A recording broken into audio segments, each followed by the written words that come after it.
So if they're showing up to class and it's their first time and they're nervous, or I like to try to give people as much like autonomy as possible.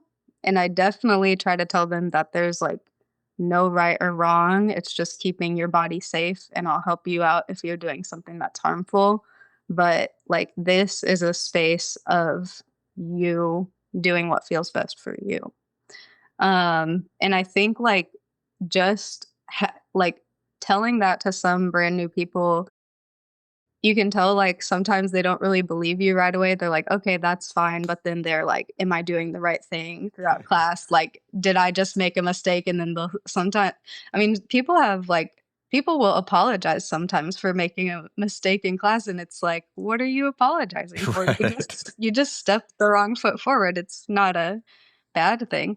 Um, yeah, so I think just, like, giving that concept to people and then letting it slowly sink in, like, hopefully the person who you give those easier to grasp concepts to comes back over time, and then they start to believe it, that they're not being judged in this space, and that there is no right or wrong, that they're just here to do something good for themselves just like everyone else is in the room. That Yeah, I love that. In your bio, you wrote, that in about shame and body shame and how you came to yoga and you were like, "Why am I ashamed of my body?" after doing yoga for a long time, and I feel like you spoke a little bit to that in what you just said, but could you talk more about that for yourself and how, because I think that's something that as humans in a Western society, we have a lot of that going on where, like, we look at Instagram or, social media, and it's like we see all these, like, seemingly perfect looking people, and then it's like, "Oh, man, I could never live up to that." Mhm. Yeah. Or I can't even touch my toes, like people love to Yeah. say before they go Yeah. into a yoga class. Every It's almost like every teacher, it's almost like a rite of passage to hear that comment at least once, if not several times. Yeah. Yeah. Yeah, but like you said, Gina, like, it comes from a culture of comparison. Like, we are not very forgiving to ourselves, and also a culture of always, like, trying to shoot for progress and perfection. Like, even perfection isn't good enough, you should still be progressing after that. So for me, it was like, yeah, just feeling, like, shamed of my body for maybe not, like, being something that I thought I was supposed to be based on comparison.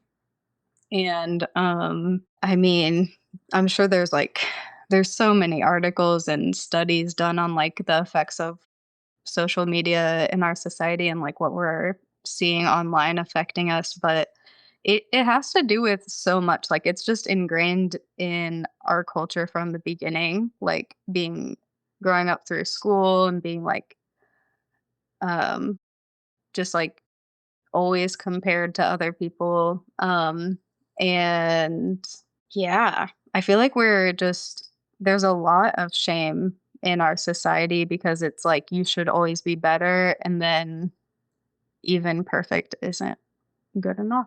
Yeah. Yeah, can you speak to how yoga kinda helped you push through that to where you're meeting yourself more in Mhm. a non-judgmental way? Yeah.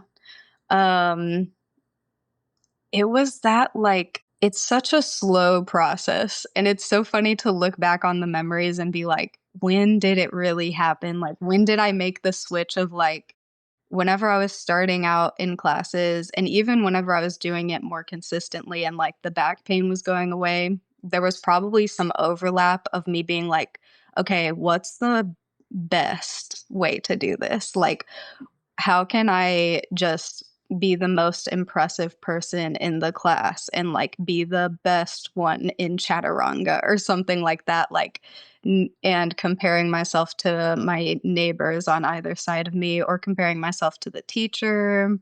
Um, and slowly through time, it's like you just realize, like, you're wasting your energy doing that because it's pulling you out of the practice of going within yourself.